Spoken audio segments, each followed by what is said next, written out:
Salve, salve, vencedor! Você quer aumentar seu conhecimento e economizar tempo? Então você está no lugar certo. Inscreva-se no canal e vamos juntos em busca do nosso sucesso. O pessoal aqui tá perguntando de Conga, é 15? Conga é 15? É, Daniel. Antes ou depois do agrupamento? Antes ou depois do agrupamento, gente?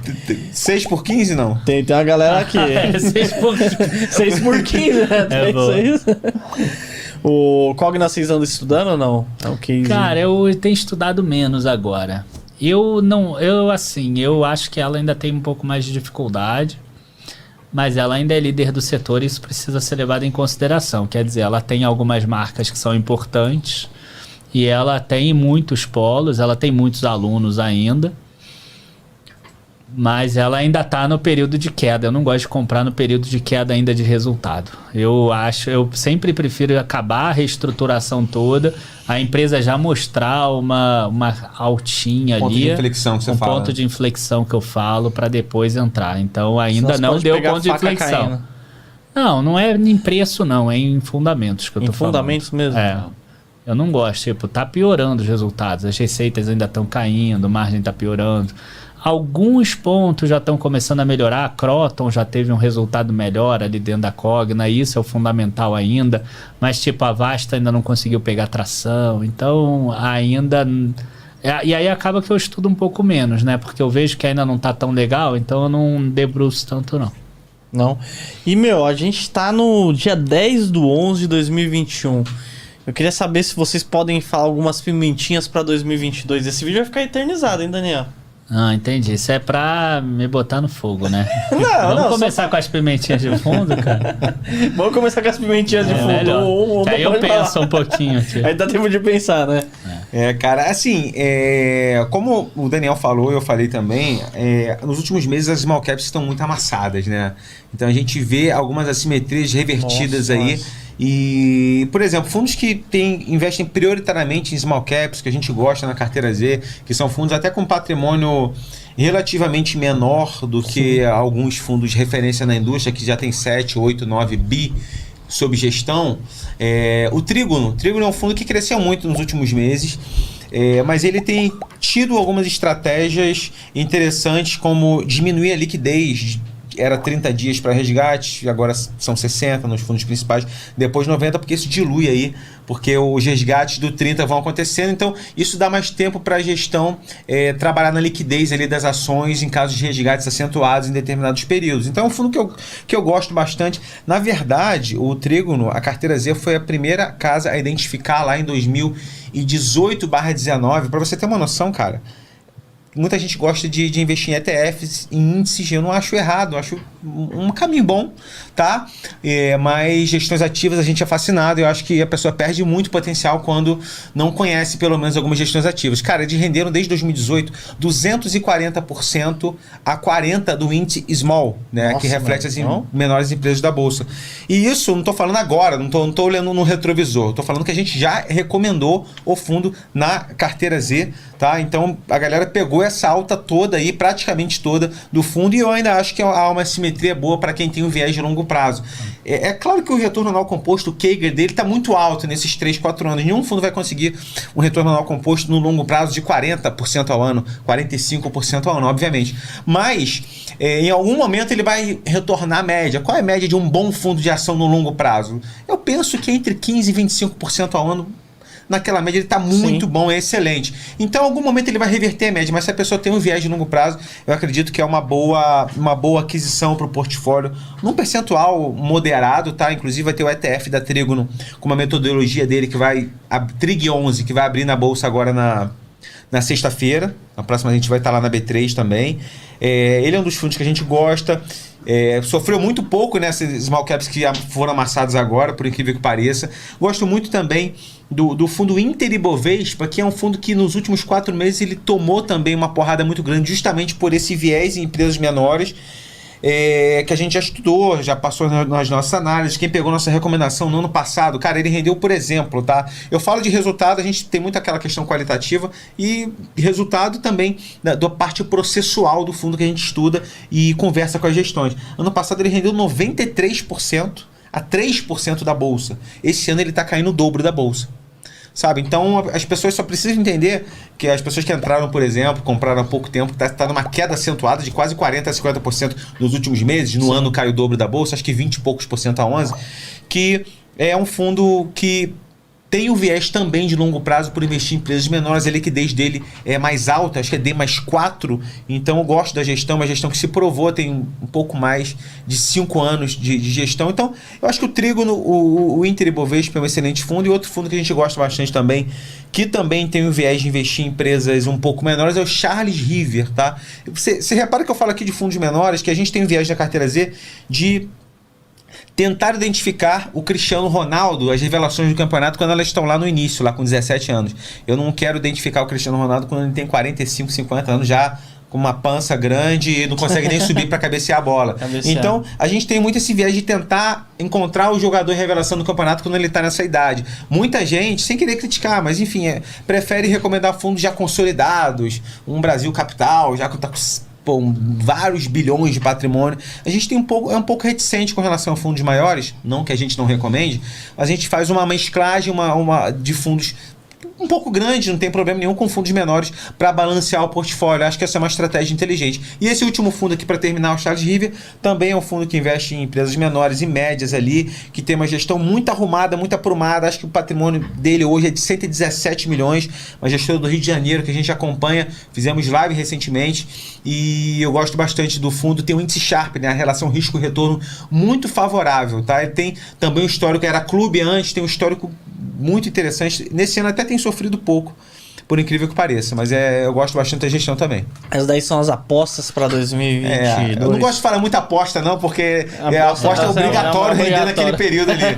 Mas eu gosto bastante, acho que pro longo prazo são excelentes fundos. E se a gente for falar de um fundo internacional, por exemplo, também, só para complementar aqui, o Arbor Global é um fundo que a gente já fez live também, que tem um patrimônio pequeno, que investe ao redor do mundo, tá? Um fundo que foca muito em empresas com tendências seculares. Eles brincam que eles têm o viés de... Eles querem encontrar empresas que vão multiplicar por 10 em 10 anos. Então eles buscam empresas explosivas, small caps, ao redor do mundo, cara. Canadá, Europa, América Latina, até Brasil também. No portfólio dele, se não me engano, hoje tem cerca de 10% em ações tech do Brasil. Então, é uma gestão muito inteligente. A gente fez uma live com eles, eu falo com a gestão periodicamente, a gente estuda e acompanha. Então é um fundo que a gente gosta. Tem duas versões dele, a redeada e a não redeada, ou seja, a que tem proteção cambial e a que não tem proteção, né? Então, quando você adquire um fundo não redeado, que ele está exposto, como eu falei, acho que no início aqui, a variação cambial, nesse caso a variação do dólar, e também aos ativos escolhidos pela gestão. Então você está protegido nesses dois aspectos, pelo componente global e pelo componente do câmbio. Então acho interessante esses 3 fundos de ações que eu falei para vocês brasileiros, e também o fundo Arbor, que eu gosto, internacional. Mas já na carteira Z a gente tem outros fundos internacionais que a gente gosta. Esses 3 que eu falei que renderam mais de 100% desde o ano passado, batendo o MSCI World, que é o índice global, e também o S&P 500, são fundos que a gente está lá na nossa aba, o que comprar lá na carteira Z, aba fundos internacionais, que a gente gosta e acompanha, e brevemente traremos outros fundos que a gente está estudando aí com bastante cuidado. A gente só recomenda quando a gente tem aquele viés muito assertivo de que será uma boa recomendação, sem garantir resultados. Obviamente, a gente só garante um trabalho sério, compenetrado e transparente. Perfeito, então já vai ficar eternizado esse vídeo aqui, Rafa. Boa. Depois de pensar muito, né? Isso aí. Não, ainda dei uma olhadinha pra ver se hoje o ativo subiu. Pior é que subiu 7%. Subiu 7%? Mas uma observação antes com relação ao que o Rafael falou é o seguinte, que eu prefiro o Cristiano Ronaldo com 45 anos do que aquele atacantezinho do Vasco com 23. Pra falar do Vasco, eu vou chorar aqui, cara. Eu prefiro. Vasco é time terceiro. Mas Vasco já, pelo menos, ele garantiu já o acesso dele no ano que vem na Série B. Então isso eu fico melhor, feliz. O Cristiano Ronaldo com 45, ele dá mais caldo do que aquele lá do Vasco. Do que o do Vasco. O que perdeu o pênalti e depois veio Guarani no contra-ataque e fez o gol. O Cano joga muito, relaxa, cara. O Cano é muito bom. Tem vaga no Flamengo. Vaga no Flamengo de gandula. Boa, vamos lá. As 2 ações aqui que eu vou aproveitar para falar para vocês, que são recomendações, e já que eu falei que os setores que estavam ali mais para baixo eram varejo e construtoras, vamos aproveitar para botar um de cada uma. Tá? Um deles é um ativo que a gente já recomenda há muito tempo, que a gente pegou em 2018 e que o CEO vai estar inclusive no nosso evento, no Ultimate Value, que é a JHSF. Para você ter uma ideia, hoje 85 ou 90% do EBITDA da empresa vem da construção, da incorporadora. Mas eu não vou falar da incorporadora, eu vou falar dos shoppings da empresa. Boa. Por quê? Porque eles têm hoje 64 mil metros quadrados de área bruta locável e eles têm projetos para aumentar isso para 151 mil metros quadrados de área bruta locável. Tá? Todos eles em São Paulo. Para vocês terem uma ideia, o XP Malls comprou em 2018 por R$20 mil o metro quadrado. Se a gente botar só a inflação do período desse período até agora, imaginando esses 150 mil metros quadrados, por exemplo, você vai ter alguma coisa entre 25 e 26 mil metros quadrados, por exemplo. Se você pegar e multiplicar 150 mil metros quadrados por isso, vamos imaginar que a empresa resolva vender todos os shoppings dela por esse patamar de preço. Aquilo que a XP Malls pagou, mais a inflação. Isso dá em torno de 3,7, 3,8 bilhões. A empresa hoje, ela vale 3,6. E eu só estou falando dos shoppings. Ainda tem o aeroporto, ainda tem hotéis e gastronomia, ainda tem a incorporadora que tem 35 bilhões de reais de land bank. Nossa. Então aí tem muito valor escondido. Por isso que é uma empresa que a gente acompanha já há um tempo. Hoje ela tá 4 e pouco ou 5 e pouco, se você quiser dar uma olhada. A JHSF, né? 5,50 aqui. 5,50. Até vocês veem que eu não acompanho o preço o tempo todo. Eu acho isso super contraproducente. Mas a gente pegou ela lá atrás em 2018, quando ninguém queria ela, estava 1,60, 1,50. Ela já bateu R$10, aí já voltou para 5. E é isso, JHSF. A outra empresa, o racional é muito parecido, que é a C&A. Eu cheguei a falar aqui que a C&A ela fez um acordo agora com o Bradesco, né? Mas eu também não vou pegar a empresa, tá? Eu vou pegar que ela tem 305 lojas hoje. E se você botar o custo de abertura de cada uma dessas lojas, vamos imaginar que a Renner resolva comprar a C&A pelo valor de mercado dela hoje. O valor de mercado sai mais barato do que se a Renner resolvesse abrir 305 lojas iguais às da C&A nos mesmos lugares, por exemplo.